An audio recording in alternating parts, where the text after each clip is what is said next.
Hello बच्चों and welcome to study with Unique. मैं Subodh sir स्वागत करता हूँ आपका आपके प्यारे चैनल स्टडी विद यूनिक पर।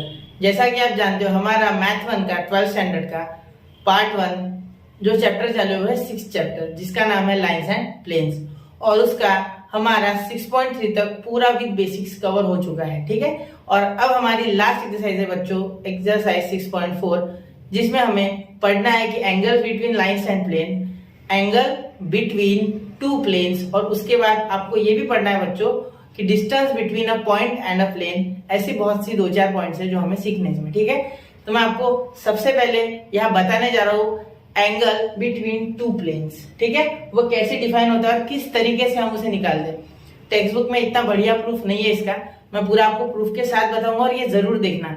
ये देखने के बाद आपके कंसेप्ट एकदम क्रिस्टल क्लियर हो जाएंगे। ठीक है, तो चलिए शुरू करते हैं, ज्यादा समय बर्बाद नहीं करते, तो बढ़ते हैं हमारे टॉपिक की ओर, जो कि है आज angles between two planes. Acute angle दिया है आपके टेक्स्ट बुक में। ठीक है, कोई बात नहीं, एक्यूट हो या एंगल हो, ठीक है, उसका कोई लोड नहीं है, मैं जो बताऊंगा उससे आ जाएगा वो हमेशा एंगल। ठीक है, तो चलिए शुरू करते हैं। वैसे इसका फॉर्मूला होता है बच्चों, अगर मैं बताऊं तो cos theta mod of n1 का वेक्टर डॉट n2 का वेक्टर अपॉन, आप बार बोलते हैं इसको, ठीक है, अपॉन मॉड ऑफ n1 का डॉट अलग मॉड ऑफ n2, दोनों का मॉड अलग अलग। ठीक है, तो चलिए शुरू करते हैं बच्चों।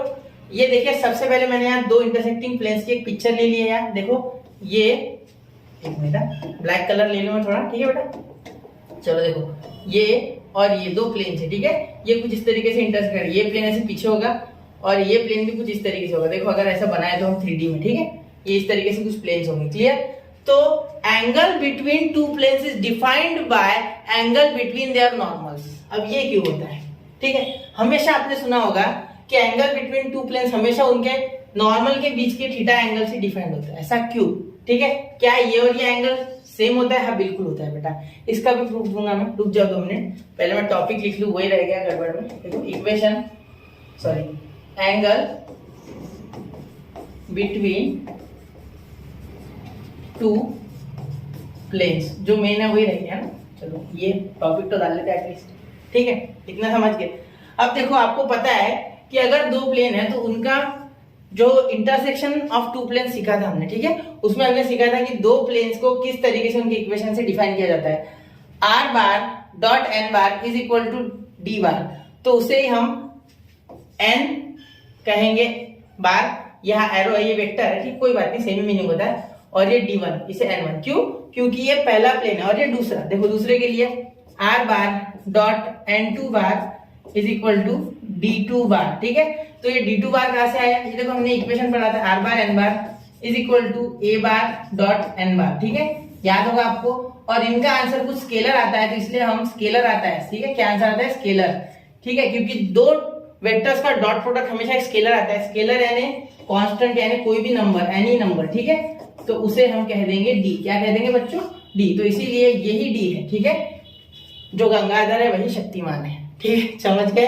चलो आ गया ध्यान में। अब इसे कैसे प्रूफ करना है ये मैं आपको अगले स्लाइड पे बताता हूँ। इतना क्लियर है? एक बार वापस से देखो, समझो, और ये और एंगल, ये एंगल और ये एंगल सेम क्यों होता है ये भी आपको मैं बता रहा हूँ अगले स्लाइड पे, जिसमें पिक्चर के सारे से एक्सप्लेन करने की कोशिश करूंगा, क्योंकि डायरेक्टली बताता मैं तो समझ नहीं पाता। ठीक है, अगर मैं आपको एक प्रैक्टिकल चीज बताऊँ तो देखो, अगर ये दो बुक में इस तरीके से एक दूसरे में ऐसे मर्ज कर दो, ठीक है, यहाँ से काट दू और ये इसके अंदर डाल दो, ठीक है, या आप ये समझ लो किस तरीके से जो आपकी टेक्स्ट बुक है, ठीक है, इसके बीच में जो एंगल है ये वाला, देखो ये बीच में जो एंगल है ये वाला, ठीक है, तो ये प्लेन आप पीछे इमेजिन कर लो और ये प्लेन ऐसे पीछे, ठीक है, तो ये कुछ एक्स शेप में हो जाएगा, एक्स। ठीक है, कुछ इस तरीके से। देखो एक बेटा, मैं कोशिश करता हूँ बनाने की, रुको, देखो कुछ इस तरीके से, हाँ देखो ऐसे, कुछ ऐसे, देखो ये ऐसे, और ये दोनों में हम थोड़ा डिस्टेंस ले लेते, देखो ऐसे है, कुछ इस तरीके से बन जाएगा। क्लियर? ये एक प्लेन ये पूरा और दूसरा प्लेन ये पूरा इधर वाला, ठीक है, ये ठीक है, इस तरीके से कुछ वो एंगल बन गया। इससे ज्यादा आपको इस पिक्चर से समझ गया होगा, क्योंकि पिक्चर में ज्यादा अच्छे से दिया गया है। ठीक है, चलो आगे मैं, ठीक है, तो अब देखो अगले स्लाइड पे जाके मैं आपको बताता हूँ किस तरीके से हम इसका प्रूफ लिखते हैं। ठीक है, अब देखो, सबसे पहले क्या आप बच्चों ये जानते हो कि ये एंगल थीटा क्यों डिफाइन किया जाता है? नॉर्मल से। ठीक है, angle between two planes is why defined by angle between its normals. देखो क्या होता है बच्चों, ये प्लेन रेड वाला, इस पे ये वाली नॉर्मल रेड वाली, ठीक है, क्लियर, ये जो प्लेन है ग्रीन वाला, इस पे ये वाली नॉर्मल, ठीक है, इसे N2 और इसे N1 बात, ये डायरेक्शन बता रहे, ठीक है, ये नॉर्मल है। और नॉर्मली क्यों लिया, क्योंकि equation of planes is always defined by their normals, ये तो आपको पता है, क्योंकि नॉर्मली वो चीज है जो इक्वेशंस ऑफ प्लेन को डिफाइन करती है। हर बार हमने नॉर्मली देखा है, पहले से आज तक देखो, जब से आपने प्लेन चालू किया तब से नॉर्मल तो हर जगह आ रहा। क्लियर, चलो, तो ये इसके साथ 90 बना रहा है, N2 सॉरी N2 और N1 इसके साथ 90 बना रहा है रेड वाले के साथ, ठीक है, इतना समझ गए। देखो इसके ऊपर ग्रीन है, इसके ऊपर रेड है, बराबर दिख रहा है आपको। क्लियर, अब देखो ये अगर थीटा है बेटा, ठीक है, तो क्या ये पूरा एंगल 180 होगा? हाँ बिल्कुल होगा।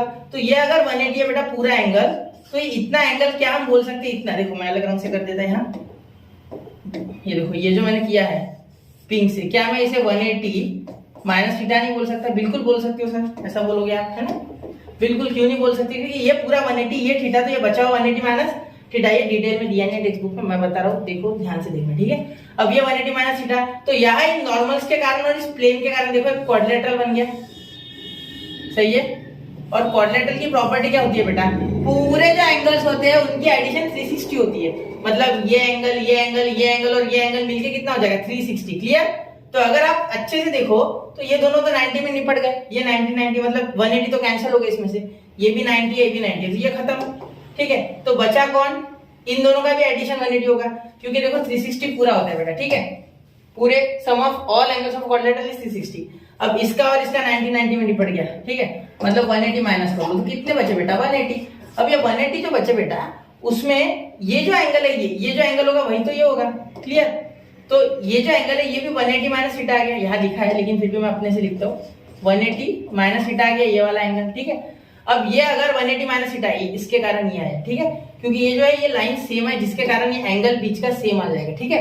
समझो ऐसे, सपोज ये दो बुक्स मैंने जोड़ दी, ठीक है, तो ये दो बुक्स मैंने इस तरीके से कुछ जोड़ दी, ठीक है, तो यहाँ जो एंगल होगा, देखो यहाँ जो एंगल होगा बेटा बीच में, एक मिनट थोड़ा,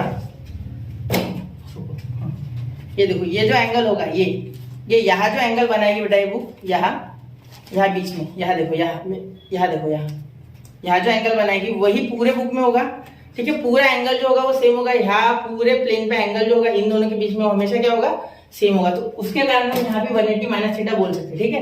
तो ये अगर 180 माइनस थीटा, तो ये आ गया थीटा, ठीक है, क्योंकि देखो सुनो, ये 180 था पूरा एडिशन, ये 180 माइनस थीटा है, तो इसमें से क्या 180 माइनस थीटा में कर सकता है, बिल्कुल कर सकता है, ठीक है। तो ये माइनस से मल्टीप्लाई करोगे, यहाँ अंदर ब्रैकेट चाहिए, क्यों, क्योंकि ये 180 माइनस थीटा है, तो इन दोनों की जो ये बचा 180 अपने पास है, ये बचा हुआ 180 है, ठीक है, रिमेनिंग, जब ये दोनों कैंसिल हो गए तो 180 बचा, तो इसमें से जब ये 180 माइनस थीटा जाएगा तब ये थीटा मिलेगा, मतलब जो भी हो तो ये थीटा मिल गया। देखो 180 माइनस थीटा, ब्रैकेट क्यों दिया, क्योंकि ये पूरा एंगल 180 माइनस थीटा है, ठीक है। बहुत से बच्चे कंफ्यूज होते हैं कि ये एंगल 180 माइनस थीटा कैसे, तो देखो बेटा ये 180 था, ये थीटा ले लिया हमने, तो ये बचा हुआ 180 माइनस थीटा, सिंपल सी बात है, क्योंकि पूरा एंगल 180 है, थीटा उसमें से खा गया, हम यहाँ खत्म कर दिया, तो क्या बचा 180 माइनस थीटा, तो पूरे के लिए सेम आ गया, तो यहाँ भी 180 माइनस थीटा।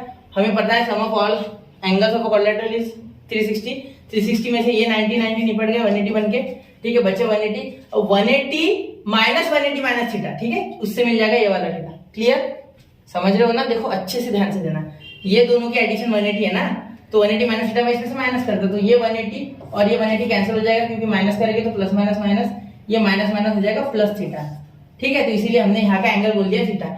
इसीलिए the angle between two planes, acute angle बोलो आप, angle between two planes is always defined by angle between its normals.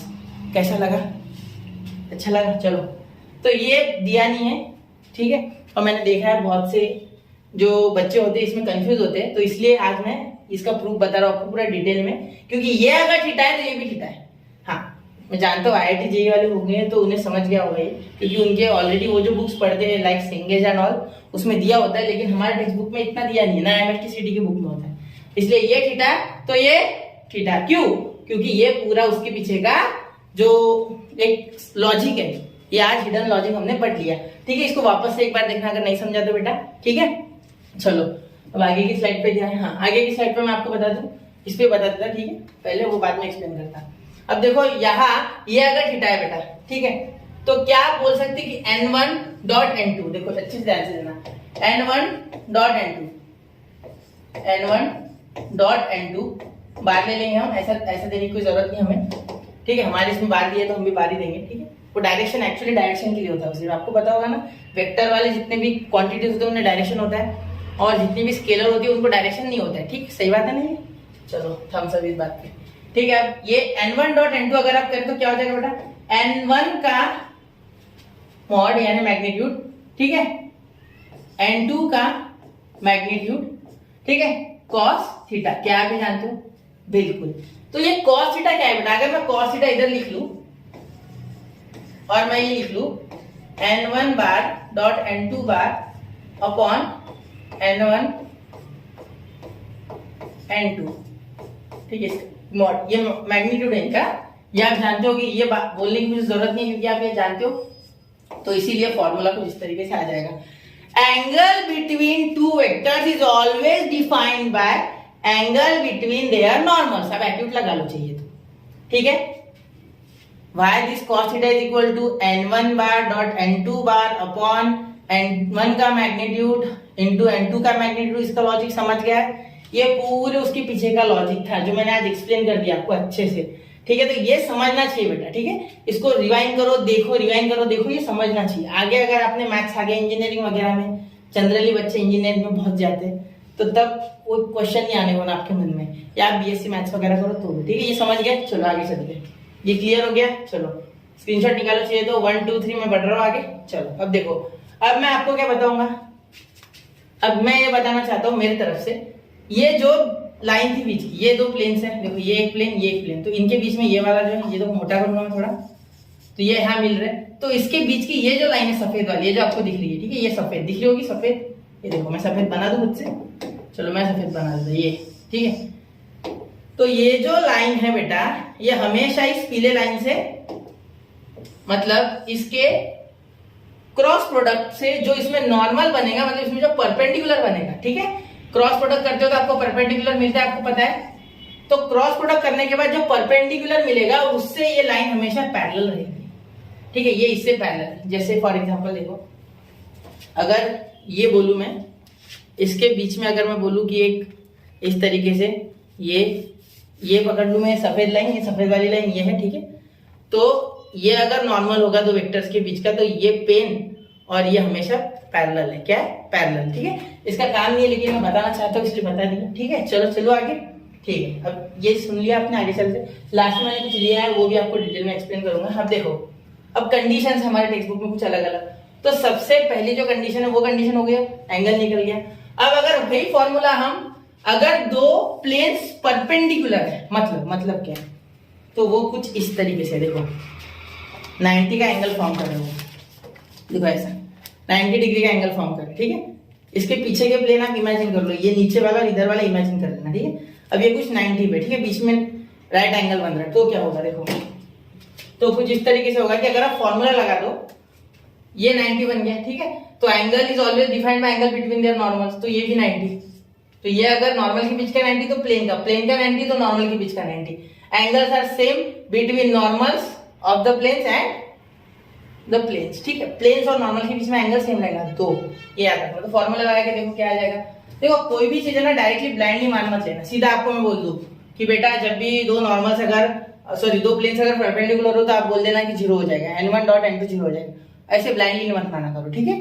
सुनो अच्छे से ध्यान से प्रूफ लेते हैं, फील लेते ना, cos theta is equal to n1 dot n2 upon n1 bar n2 bar का मॉड, ये तो आपको पता है। अब यार cos 90 लेके देखो बेटा क्या हो जाएगा, 90 का क्या होता है बेटा 0, ठीक है। अब ये मैं लिखता नहीं यहाँ, ये रिपीट कर लेना यहाँ, तो ये इधर का जब इधर जाएगा मल्टीप्लाई करने 0 के साथ, ठीक है, n1 आपको समझ गया होगा वैसे, फिर मैं बता देता हूँ, n1 डॉट n2 ये n है, तो ये 0 के साथ मिलके ये भी क्या बन जाएगा बेटा 0, इसीलिए हम बोलते हैं कि n1 बार डॉट n2 बार ये क्या हो जाता है बेटा 0, इसीलिए हम बोलते हैं परपेंडिकुलर है। तो जब भी आपको 0 मिलेगा तो समझ जाना दो प्लेन्स के बीच एंगल कितना है, theta is equal to 90 degree, और आप दूसरे तरीके से बोल सकते हैं π/2। क्लियर, समझ गए यहाँ तक? चलो अब ये डिटेल में लेने के पीछे बहुत सारे रीजन है, कंफ्यूजन नहीं होनी चाहिए इसलिए, ठीक है। मैं हर एक चीज एक्सप्लेन करने की कोशिश कर रहा हूँ और लकीली मुझे ये सब मिल गया, ठीक है। चलो चलते अब देखो, ये अब दो प्लेन्स अगर पैरेलल है तो क्या है, तो दो प्लेन्स अगर पैरेलल है तो उनकी नॉर्मल्स भी पैरेलल होगी। देखो ये दो प्लेन्स पैरेलल है, ये रफ बुक और ये टेक्स्ट बुक आपकी मैथ्स 1 की, ठीक है। तो ये एक दूसरे से पैरेलल है, ठीक है।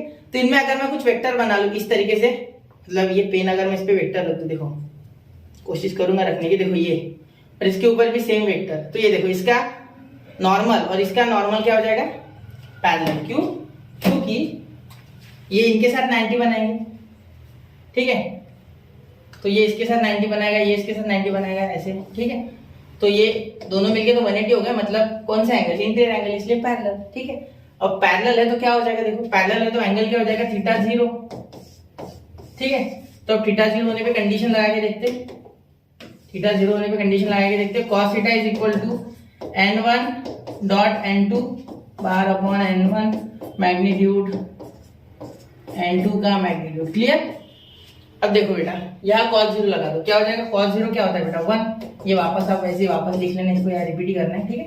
फिर ये हो गया 1, तो ये इधर आ जाएगा, तो 1 इंटू n1 का मॉड्यूलस इंटू n2 का मॉड्यूलस, मतलब मैग्नीट्यूड, ठीक है, n1 डॉट n2 हो गया। तो अगर ये इक्वल हो जाएंगे तो आप समझ लेना कि इसके बीच में एंगल कितना है, 0, बस, इससे ज्यादा क्या है।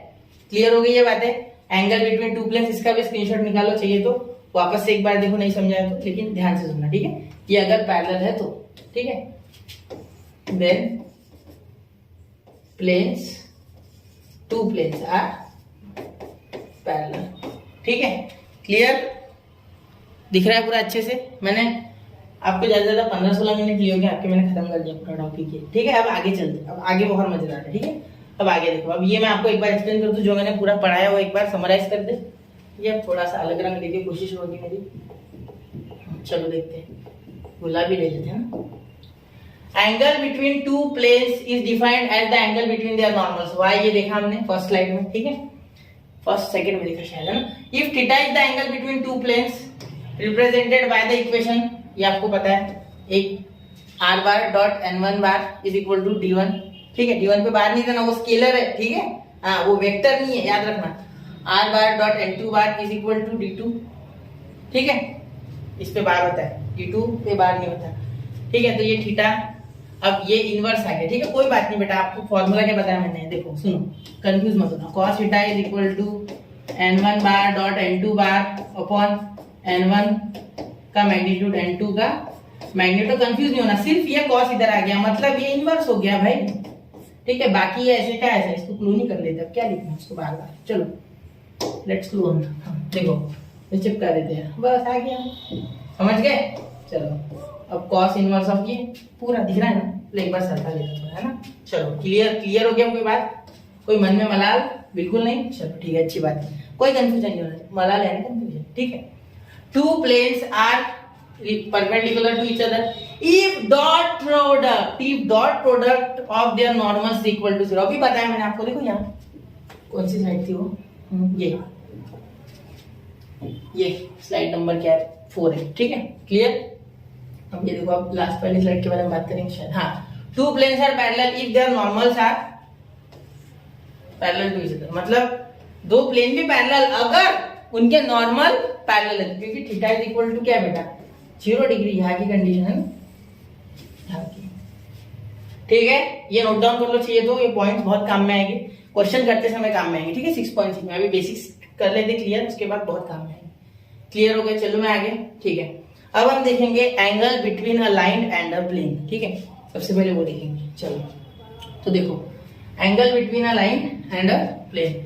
अब देखो यार बच्चों, मैंने यहाँ एक फिगर ले रखी है ऑलरेडी, तो ये है प्लेन, मैं इसको थोड़ा ओवर आउटलाइन वापस से कर दो एक बार, ये आपका रिक्वायर्ड प्लेन, ठीक है, और ये आपकी हो गया, ब्लैक में कर लेते। देखो बच्चों, यहाँ एक चीज समझो कि द एंगल, ये 90 कॉम्प्लीमेंट एंगल, इतना पता होगा ना, तो इसीलिए हम बोलेंगे the angle between the line, this line and plane is defined as the complement of angle between the normal and the line to the plane या on the plane, ठीक है। मतलब ये एंगल अगर आप थीटा बोलते हो तो ये एंगल बोलना पड़ेगा 90 माइनस थीटा। क्लियर? अगर आपको दिख नहीं रहा इसलिए मैंने डार्क कर, क्लियर, ये थीटा है, ये एंगल थीटा है, क्लियर। तो ये होगा 90 माइनस थीटा। अब बहुत ही आसानी से इसका फॉर्मूला निकाल सकते हैं, कोई मुश्किल नहीं है। अब हो गया सॉल्व, ठीक है, ये समझ रहे हो ना। तो इसका डायरेक्शन होता है बेटा बी। क्यों बी होता है देखो एक बार बता देता हूँ आपको। इसका डायरेक्शन होता है बी बार, इसको बी बार बोलते हैं, ठीक है। अब कैसे, हाँ देखो आपने इक्वेशन पढ़ा है, r bar is equal to A bar plus lambda b bar, किसी भी लाइन का, सही है। इससे कोई लाइन पैरेलल होगी कुछ इस तरीके से, उसे बी बार नहीं बोल सकते क्या, वही तो डायरेक्शन देती थी ना इसको, डायरेक्शन बताया मैंने इससे पहले, ठीक है। अब देखो ये हो गया, इसका बी काम का है मतलब, ठीक है, इसका बी काम का है, क्लियर, इसका बी काम का है इसलिए उसे गोल कर दिया, ठीक है। दूसरा देखो ये नॉर्मल जो है, ठीक है, इसके बीच का एंगल है मतलब नॉर्मल ही हो गया, ठीक है। इसकी डायरेक्शन है एन बार, क्या है एन बार, तो इसीलिए हम कॉस थीटा लेंगे। कॉस थीटा देखो, cos theta is equal to, देखो क्या होता है, B bar dot N bar upon magnitude of B bar dot magnitude of N bar. ये डॉट देने की कोई आवश्यकता नहीं, पता है आपको, मल्टीप्लाई। तो ये फॉर्मूला हमने वहीं से उठाया कॉस थीटा लगा के, ठीक है। इन दोनों का cross product, sorry dot product करोगे ना एन बार और बी बार का, तो यही आएगा, क्योंकि बी बार डॉट एन बार। अब बी क्यों पहले लिया, ये आपकी स्वाभाविक चीज है।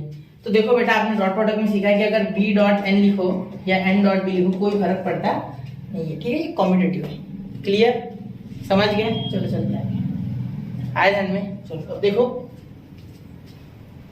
इस तरीके से हो गया ना, क्लियर हो गई ये बात। चलो अब यहाँ आप इसी तरीके से लिखते ना, बी डॉट एन बार बोलते हो तो कॉस थीटा, सॉरी बी का मॉड्यूलर, बी का मैग्नीट्यूड, एन का मैग्नीट्यूड इनटू कॉस थीटा, इसी तरीके से लिखते। तो बस मैंने वो नीचे ले लिया और क्या किया, ठीक है।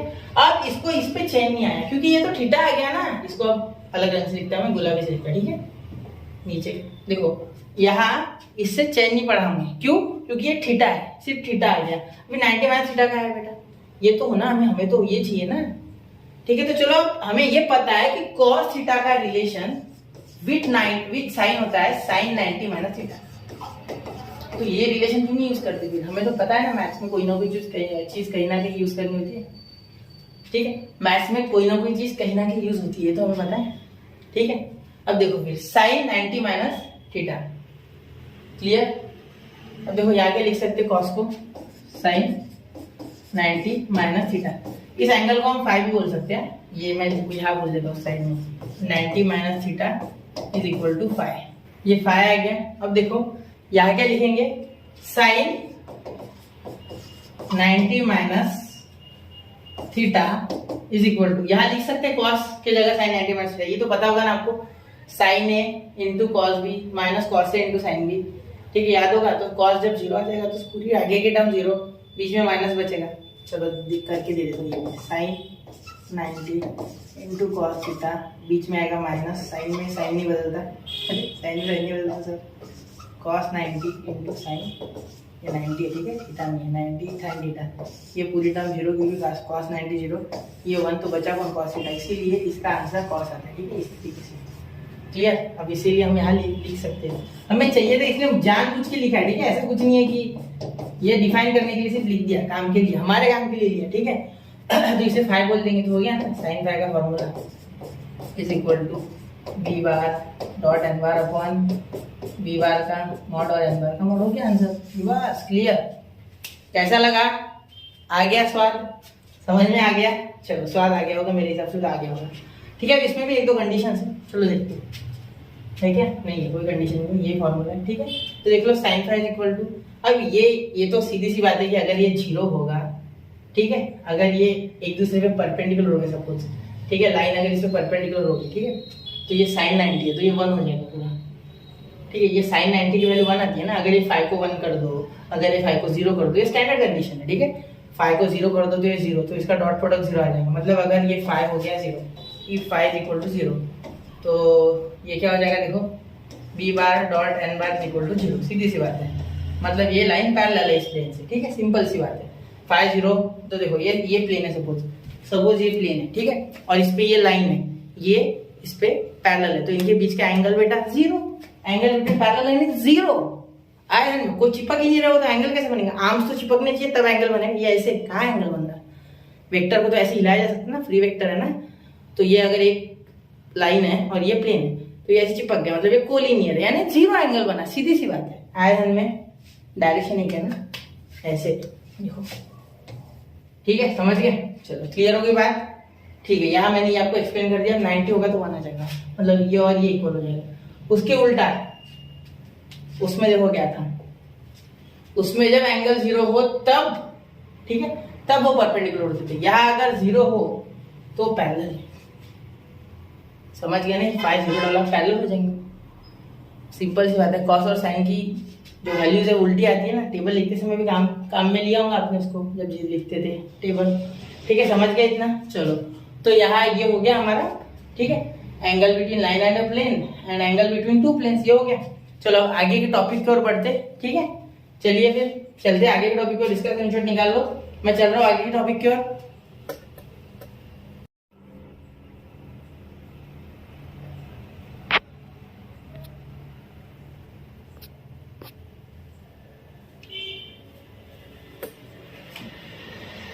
तो आई होप बच्चों आपने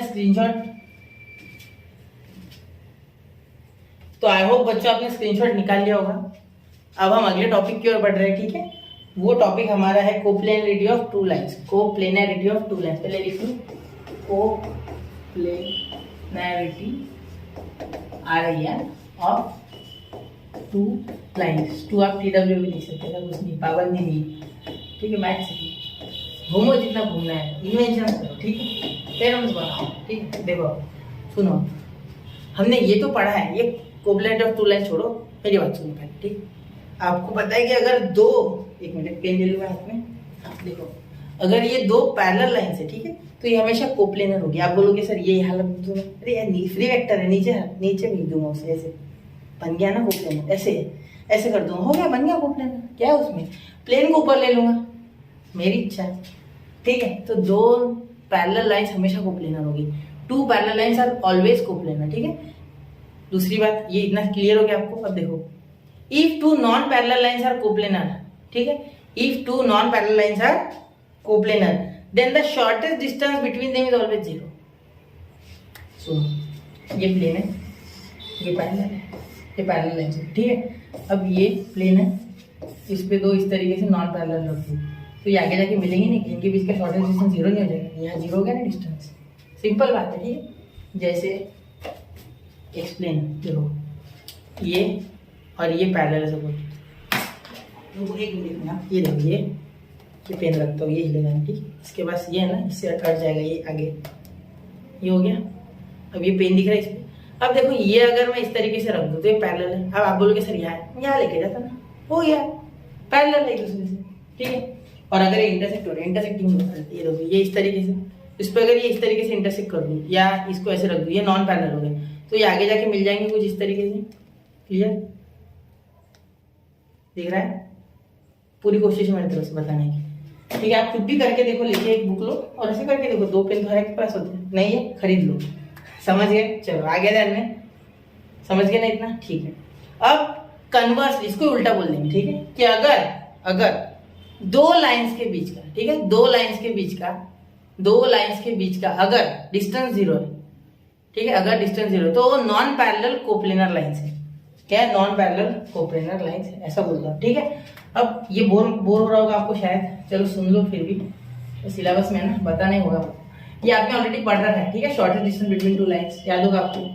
तो अगर दो पैरेलल लाइंस होती है बेटा, तो आपको मैं किस तरीके से इक्वेशन दिखाना मैंने पढ़ाया था कि इन दो लाइंस को कुछ इस तरीके से जोड़ दो और इसका नॉर्मल ले लो, ठीक है, प्लेन थोड़ा हटा दो, इसका नॉर्मल ले लो, ठीक है, और इसका नॉर्मल लेके यहाँ एक ए बोल दो, है ना, यहाँ ए बोल दो, यहाँ कहीं भी ए ले लो, यहाँ ले लेते ए बार ले लो, इसका ए रहता था, ये बी बोलते थे, ये सी बोलते थे, कुछ ऐसा था, लेकिन यहाँ बोलेंगे ये B1 और ये B2, ठीक है, B2 बार, ठीक है। अब इसका इक्वेशन लिखना हमें आता है, ठीक है, R बार नहीं आता है तो यार 6.1 में पढ़ा था हमने, 6.1 में, हाँ 6.3 में, 6.3, ठीक है। प्लेन्स की डेफिनेशन, प्लेन्स की इक्वेशन किस तरीके से लिखा जाता है उसमें, ठीक है। तो R बार, ठीक है, R बार माइनस E बार, सॉरी वो डॉट हो गया था, इज इक्वल टू ये हो जाएगा आपका, इसका ये B क्रॉस B2 है, B1 क्रॉस B2, ठीक है, v1 क्रॉस v2, क्योंकि इसका क्रॉस होगा वही तो नॉर्मल होगा, क्योंकि नॉर्मल हर जगह डालना ही है प्लेन में, नॉर्मल के बिना इक्वेशन ही नहीं आ रहा उसका, नॉर्मल ही बनाओ तो इसका dot product sorry cross product कर लो, नॉर्मल मिलेगा, क्योंकि the cross product of any two vectors always give a perpendicular vector. Clear? चलो अब ये देखो, तो इन दोनों का जो डॉट होगा इसका ये यहाँ पी लेते थे, याद है, और इसको आर बार बोल देते, तो पूरा एक्सप्लेन करो, ठीक है, ये पी लेते थे, इससे जोड़ देते, ठीक है, तो ये जो होता था A P bar is equal to, पूरा लिख देता A P bar dot v1 cross v2 is equal to 0, क्योंकि ये इसका परपेंडिकुलर है, इसको n भी बोल सकते हैं, अच्छा हो तो n बार, ठीक है, लेकिन मैं नहीं बोल रहा हूँ, ठीक, कुछ इस तरीके से नहीं है टेक्स्ट बुक में, आपको आदत है कि टेक्स्ट बुक से पढ़ोगे तब प्रॉब्लम नहीं जाने वाला, इसलिए आर बार माइनस ए बार, अगला माइनस पिछला, अगला सॉरी पिछला माइनस अगला, पिछला ये आर बार ये अगला, तो R bar minus A bar dot v1 cross v2 is equal to 0। अब इसको डायरेक्ट लिख रहा हूँ मैं, R bar dot v1 cross v2 is equal to A bar dot v1 cross v2। Clear? ये आपको इक्वेशन अच्छे से पता है, बोलने मत पता नहीं है, पता होगा, ठीक है, ये इक्वेशन पता है। 6.2 का बेसिक्स, 6.3 का बेसिक्स देख लो, उसमें भी दिया मैंने, क्लियर कट ये चीजें समझाइए, पूरा एक बेसिक वीडियो बनाया सिर्फ इसके ऊपर, उसमें ये शायद से तीसरा या चौथा प्रूफ होगा। क्लियर? समझ गया? इसको कोप्लेनर है, ये क्या है, अब हम क्या जानते हैं, मैंने क्या बताया आपको, कोप्लेनरिटी है ना, तो ये अगर 0 है तो कुछ ये लाइंस होगी, मतलब ये इस तरीके से हो जाएगा। तो देखो यहाँ हमने इसका कार्टेशियन फॉर्म पढ़ा था, याद होगा आपको, मैंने बोला था ना डिस्टेंस बिटवीन दिस लाइंस कैसे निकाला जाता है, स्क्यू लाइंस, याद होगा। चलो देखो x minus x1 in bracket y minus y1 z minus z1 upon a1 b1 c1 a2 b2 और c2, ठीक है। अगर ये 0 है, अगर ये इक्वल टू 0 है, तो हम बोल सकते ये दो लाइंस इंटरसेक्ट कर रही है। इंटरसेक्टिंग लाइंस के लिए था, याद है 6.2 में ऐसा एक क्वेश्चन, 6.2 में था ना, 6.2 में ऐसा एक क्वेश्चन था या 3 में था कि जब दो लाइंस इंटरसेक्ट कर रही है तो किस तरीके से, तो ये ऐसा ही था वहाँ इक्वेशन, याद होगा। इसके नीचे और लिख रहे थे under root A B minus A B, तो इसको 1 2 1 ये याद आ गया होगा, अब माइनस बी सी ए सी ए याद होगा, ठीक है। अपॉन में लेते थे सारी चीजें, याद होगा। याद नहीं है देख लो, याद रखा करो बच्चों से, मैथ्स में सारी चीज याद होनी चाहिए। क्लियर? तो ये आपका हो गया यहाँ 0। अगर ये सेटिस्फाई होता है, ये कंडीशन अगर सेटिस्फाई होती है तो दो लाइंस कोप्लेनर है, ये 100% बोल देंगे, ठीक है। अगर दो नॉन पैरेलल लाइन कोप्लेनर है, उनके बीच का शॉर्टेस्ट डिस्टेंस हमेशा क्या आएगा 0। अगर दो नॉन पैरेलल लाइन कोप्लेनर है तो उनके बीच का शॉर्टेस्ट डिस्टेंस क्या आ जाएगा 0। अब ये आया कहाँ से, इसका कार्टेशियन फॉर्म में बताना रह गया मेरे से। देखो x minus x1 upon a1 y minus y1 upon a2 sorry b2 क्या लिख दिया a2 b1 ठीक है, is equal to z minus z1 upon c1। तो इसी तरीके से सेम टू सेम लिखते हुए मैं यहाँ अब क्लोन कर लूंगा इसे, ठीक है। अब ये कुछ इस तरीके से हो जाएगा, इसका रंग बदल दो जिससे कि आपको ये देखो अब ये दिख रहा है ना आपको, तो यहाँ हो जाएगा बेटा सिर्फ x2 y2 z2 a2 b2 c2। ये दूसरी लाइन का इक्वेशन है, सपोज ये c b2 और ये सपोज हो जाएगा b1 का, ठीक है। क्लियर? थोड़ा सा मसाला खिचड़ी हो गई, अलग अलग कर दो, मैंने रंग तो ऐसे भी बदल ही दिया था, ठीक है। तो इससे हम इस पे कंक्लूजन पे आ सकते हैं। क्लियर? ये समझ गए बात, ठीक है। कोप्लेनरिटी ऑफ टू लाइन समझ गए, उनके बीच का शॉर्टेस्ट डिस्टेंस 0। अगर दो लाइंस नॉन पैरेलल है तो उनके बीच का शॉर्टेस्ट डिस्टेंस 0, तो वो कोप्लेनर है, ठीक है। और अगर दो नॉन पैरेलल लाइन कोप्लेनर है तो उनके बीच का शॉर्टेस्ट डिस्टेंस 0, तो उसको कन्वर्स बोला है ना, कन्वर्स पढ़ा है ना आपने, सीधा बोलते थे, जैसे बोलते थे सपोज अगर सारे एंगल्स अगर कॉन्ग्रुएंट है क्वाड्रिलेटरल के, तो उसे हम बोल देंगे सपोज रोम्बस, ठीक है। तो आप अगर एक रोम्बस है तो उसके सारे एंगल कॉन्ग्रुएंट है। अब मैंने स्क्वायर क्यों नहीं बोला, उसके लिए 90 चाहिए, राइट एंगल चाहिए, ठीक है। मैंने इक्वल बोला, राइट एंगल नहीं बोला, ठीक है। चलो हो गया। अब हम देखेंगे distance between a point from a plane, ठीक है। तो पहले इसका स्क्रीनशॉट निकाल लो, फिर बढ़ते हैं अगले की ओर। इसको देख लो एक बार ध्यान से, स्क्रीनशॉट निकाल लो 1 2 3। तो आई होप बच्चों आपने स्क्रीनशॉट निकाल लिया होगा। अब हम अगले टॉपिक की ओर बढ़ रहे हैं, चलिए शुरू करते हैं अगला टॉपिक। स्क्रीनशॉट निकाल लिया, ठीक है। अब देखो अगला टॉपिक है हमारा distance of a point, distance of a point from a plane. अब ये थोड़ा सा है ना, मैं बाहर जाके पढ़ाऊंगा सिलेबस के। कैसे? सिलेबस में बहुत शॉर्टकट दिया, वो ज़्यादा समझेगा नहीं, आपको मैं समझाऊंगा वो भी, और थोड़ा हो सके तो थोड़ा एक्स्ट्रा मेरी तरफ से डालूंगा, ठीक? तो देखते कैसे होता है, अगर उसमें समझ जाता है आपको तो फिर छोड़ देंगे, आगे जाएंगे, ठीक है? अब देखो, सपोज एक पॉइंट है, पहले तो एक्सिस निकाल लेते, एक ये 3 एक्सिस, ठीक है? ये है बेटा एक्स, ये बेटा वाई, और ये जेड, ठीक है? यह एक ऐसा कुछ प्लेन है, ऐसे बताओ यार, एक काम करना अंदर बना दो, ठीक है? वैसे भी चलेगा यहाँ, ठीक है? अब यहाँ देखो, यहाँ एक पॉइंट है, ठीक है? या ये पॉइंट आगे ले लेते थोड़ा यहाँ, ठीक है? तो अब इस पॉइंट से इस पे सपोज हम नॉर्मल बना लें, क्लियर?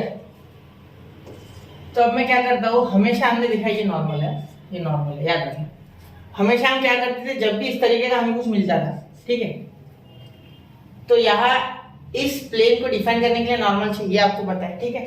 तो इस वेक्टर का अगर, इस प्लेन का अगर मैं इक्वेशन लिखूं, वेक्टर इक्वेशन, तो क्या हो जाएगा इस प्लेन के लिए? इस प्लेन के लिए हो जाएगा बेटा r dot n cap is equal to p। क्योंकि अगर मैं ये ले लूं पूरा डिस्टेंस फ्रॉम द ओरिजिन, ये इतना डिस्टेंस, इसे हम p बोल सकते हैं, बिल्कुल बोल सकते हैं। आप बोलोगे हाँ सर क्यों नहीं बोल सकते? बिल्कुल बोल सकते। थोड़े अलग रंग में कर लो इसको, जल्दी समझेगा। देखो ये, तो ये यहाँ से यहाँ तक का डिस्टेंस है बेटा p, क्लियर? यहाँ से यहाँ तक, तो क्या मैं इसको नॉर्मल फॉर्म में लिख सकता है? बिल्कुल, इसे बोलेंगे हम नॉर्मल फॉर्म, ठीक है? ये नॉर्मल फॉर्म है, आपको पता है, क्लियर? अब अगर मैं क्या करता हूँ, और एक प्लेन बना लेता हूँ, देखो और एक प्लेन बना लेता हूँ यहाँ इस पॉइंट से, ठीक है? ये जो पॉइंट है यहाँ पे, हमें डिस्टेंस कौन सा निकालना है? ये देखो, डिस्टेंस हमें ये निकालना है बेटा, ये, ठीक है? ये डिस्टेंस हमें निकालना है। तो देखो यहाँ से आता हम p बोलते डिस्टेंस, आप d बोलो p बोलो चलेगा, ठीक है? अब इस यहाँ प्लेन बना के मैंने क्या किया, मैं यहाँ से एक अलग डिस्टेंस ले लूंगा, क्लियर? तो ये डिस्टेंस अगर p में से माइनस कर देंगे तो क्या हमें ये मिल जाएगा? हाँ, और यही हमारा रिक्वायर्ड डिस्टेंस है, distance of a point from a plane, ये हमारा रिक्वायर्ड डिस्टेंस है, ठीक है? यहाँ तक समझ गए? चलो अब इसे प्रूफ करते हैं। तो कैसे प्रूफ करेंगे? देखो, हमें रिक्वायर्ड डिस्टेंस ये, वापस से एक बार अलग रंग में कर दिया, नीला, ये हमारा रिक्वायर्ड डिस्टेंस, ये पॉइंट से ये पॉइंट तक का हमारा रिक्वायर्ड डिस्टेंस है। इस प्लेन का अगर इक्वेशन लिखी तो क्या हो जाएगा? देखो r minus A, r bar minus A bar dot n cap is equal to 0, ठीक है?